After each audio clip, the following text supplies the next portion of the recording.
వాసుదేవాయ నమః. ఓ భగవంతుడా, ఈ ముల్లోకాలే నీ నివాసము. వీటికి నువ్వే ఆత్మ ఆశ్రయము అయినటువంటిది. వీటిని 3 అడుగులలో నువ్వు కొలిచావు కదా. ఈ జగత్తునంతా కూడా, ఈ బ్రహ్మాండాలన్నీ కూడా నువ్వు 3 అడుగుల్లో కొలిచేశావు కదా. వివరణ చేసి దాన్ని చెప్పుకోవటానికి సాధ్యం కానంత బ్రహ్మాండం ఇది. లెక్కలేదు, మొదలు లేదు, ఆఖరి లేదు, ఎక్కడుందో తెలీదు, ఎంత ఉందో తెలీదు, ఎవరికీ తెలీదు, నీకొకడికే తెలుసు అంతే.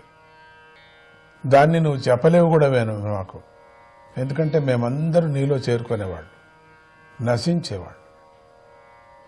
మాకేం అర్థమవుతుంది? నీ సృష్టి కదా ఇది, నీకొక్కడికే తెలుసుది. నీది తెలుసుకోవాలంటే నువ్వంతటి వాడి కావాలా. నువ్వంతటి వాడంటే నువ్వే. నేను నువ్వంతటి వాడైనప్పుడు, నేనే నువ్వుగా ఉండినప్పుడు నువ్వే అయిపోతున్నావు. కాబట్టి తెలుసుకునేది ఎవరిక్కడ? చెప్పేది ఎవరికి చెప్తున్నావు?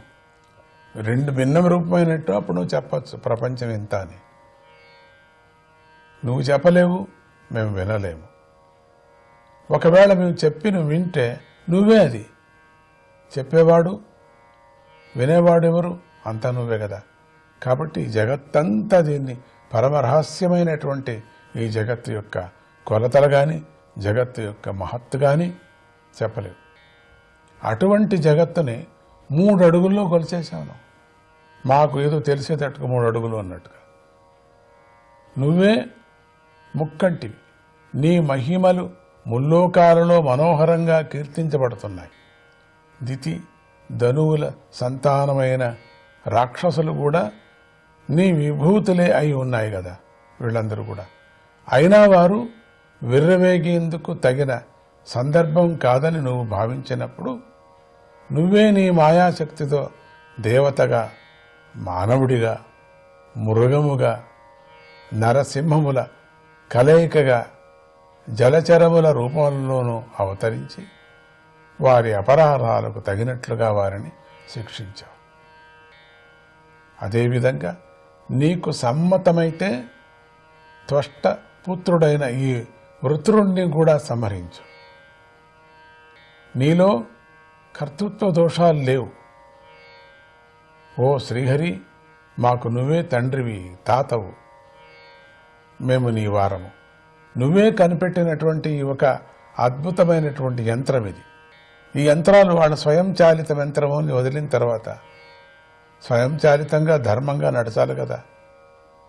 దాంట్లో ఏదో ఒక పరికరం విడిగిపోయినప్పుడు కానీ, తరిగిపోయినప్పుడు కానీ, కాలిపోయినప్పుడు కానీ కనిపెట్టిన వాడు నువ్వే సరిచేయాలి దాన్ని, లేక దాన్ని నాశనం చేయాలా. నీ కర్తవ్యం అది, నువ్వే చేయాల్సిందంతే. ఎందుకంటే ఈ పరికరం నీది కాబట్టి నీకు తెలుసు ఎక్కడెక్కడ ఏముందో అని. ఏ ట్రిక్స్ ఉందో, ఏ కోడ్ ఉందో నీకు తెలుసు. అది నువ్వే ఈ కోడును కనిపెట్టిన వాడు. ఈ కోడుని విరగేయాలన్నా నువ్వేనే, అభివృద్ధి పొందాలన్నా కూడా నువ్వే కోడు. ఈ కోడు ఎవరికి తెలియదు, ఎవరికి రాదు, ఎవరికి నువ్వు తెలపలేవు. ఒకవేళ తెలిపావనుకో, అదెవరు? అది నువ్వే అయ్యావు. అందుకని నువ్వు నేను అనేటువంటి భేదం లేనటువంటి ఈ సమస్త ప్రపంచాన్ని నడిపించేటువంటి ఈ చక్రము అనేటువంటి ఒక యంత్రము, ఆ యంత్రము నువ్వే. అందుకనే స్వయంచాలితమైనటువంటి యంత్రంలో లోపం వస్తే ఏం చేస్తాం? అది ఇంకా పదార్థం ఎందుకు లేని దాన్ని కాల్చేస్తాం. అశుద్ధాన్ని నివారణ చేయటానికోసరం, ఆ దుర్మార్గాన్ని నివారణ చేయటానికోసరం ఎట్లెట్లా వచ్చావు? అదద రూపాలతో వచ్చేసావు. విచిత్రమైన రూపాలు తీసుకున్నావు. మృగ రూపం తీసుకున్నావు, ప్రాణి రూపం తీసుకున్నావు, జలచర రూపం తీసుకున్నావు. ఒకటే ఆ రూపంతోనే వచ్చి నువ్వే కనిపెట్టినటువంటి యంత్రాన్ని దాన్ని నాశనం చేశావు, అహంకారాన్ని నాశనం చేశావు. అందుకని మేమంతా నీవారము.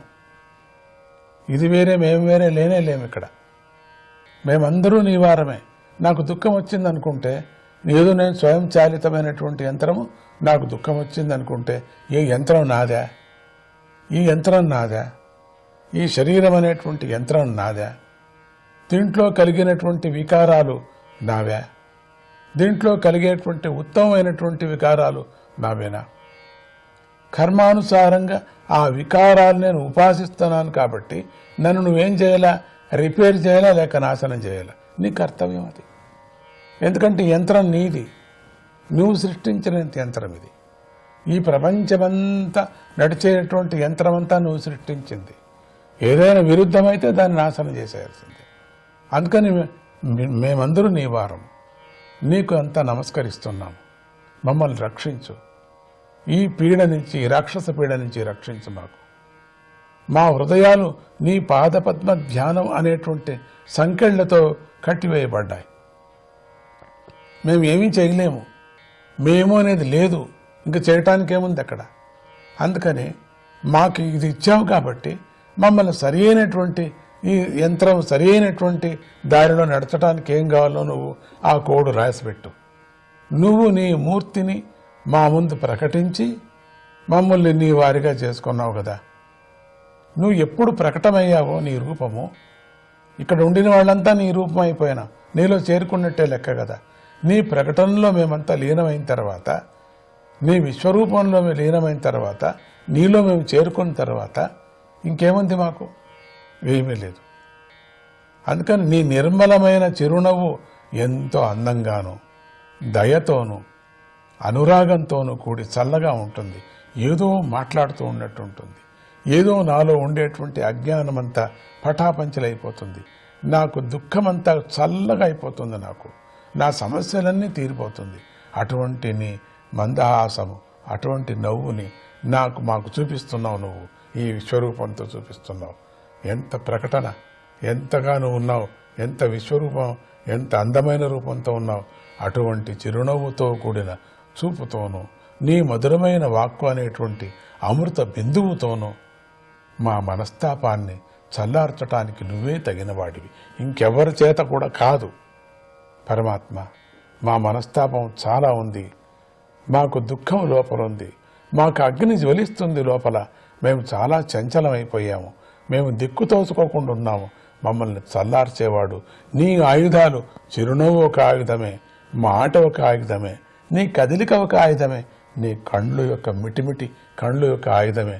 పరమాత్మ, నీ వాక్కు ఒక ఆయుధమే కదా.